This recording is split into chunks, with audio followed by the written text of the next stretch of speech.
So in this video, we're going to try and learn as much Python as we can in 5 minutes. So let's get started. So to comment in Python, we use the hashtag and then whatever we want to say. We can use multi-line comments with 3 double quotes. We can put in our comments here and then end it with 3 double quotes. Of course, we can do addition, we can do subtraction, multiplication, and division. We can also store data in our program using variables.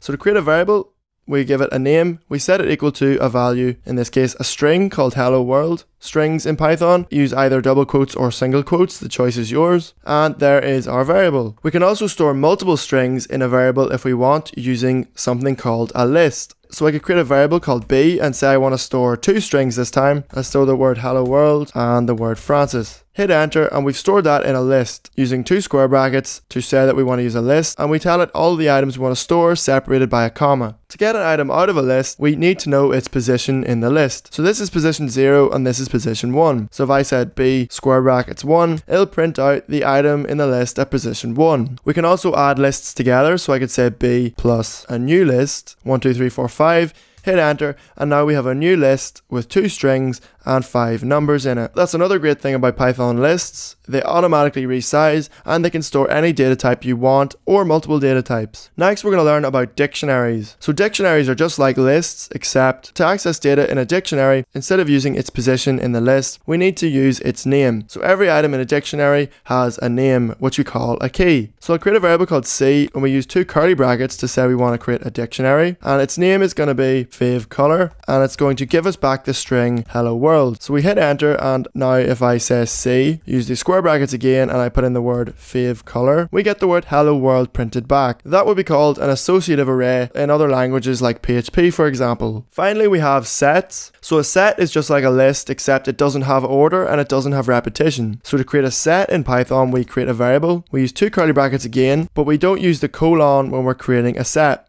We just give it a list of values, and I'm going to repeat some like this. Save that, and now we want to see our set. You can see there are no repeated values. Everything I repeated just was ignored when we created the set. We can also add logic to a Python program. So if we want a certain action to only happen in certain circumstances, we would say if, say 1 equals 1, then we will print out the word of course. And we run that and you can see it prints it out. If I said 1 equals 2, obviously not, because that isn't true, and you could see that code never got run. So Python has equals operators, it also has not equals, it has greater than, less than, greater than equal to, less than equal to, all of the operators you would expect. Python also has Boolean data types, so if we say the word true or the word false with a capital letter, and we can also use Boolean operators, so I could say true or false and that will give us true. I could say true and false and that will give us false. Python also has loops, it has while loops and for loops. So we have a list here called b, and we can loop over every item in the list using a for loop. So if I say for item in b,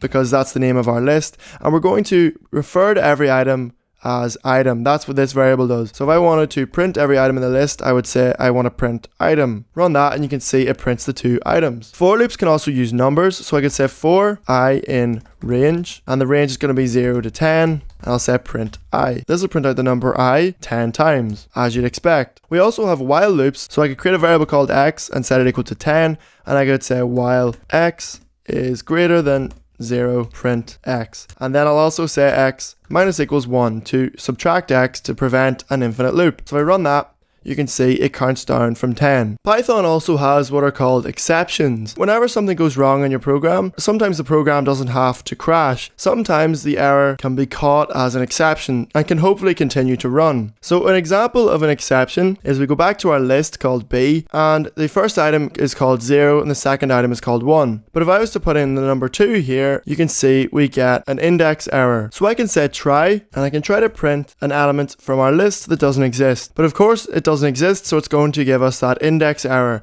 So what I can say is except index error, and I can say item not in list. So you can see we get this text instead of this big error message now. Python also lets us create functions, so if we want to run some code multiple times without typing it in again, we can create a function. So I'll call it func, and it's just going to print hello world.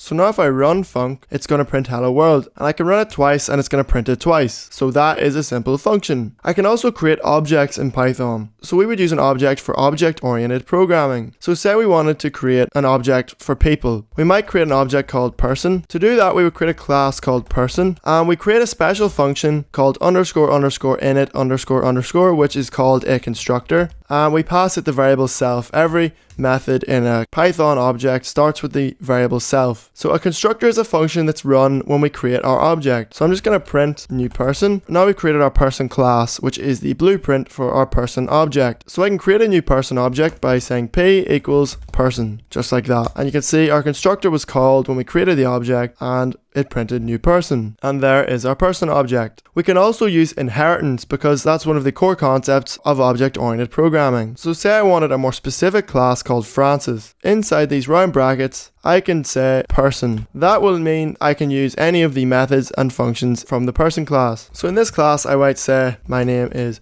Francis. So what I can say is super.init to call this special init function. Now I have my Francis class, and now if I was to just say f equals Francis.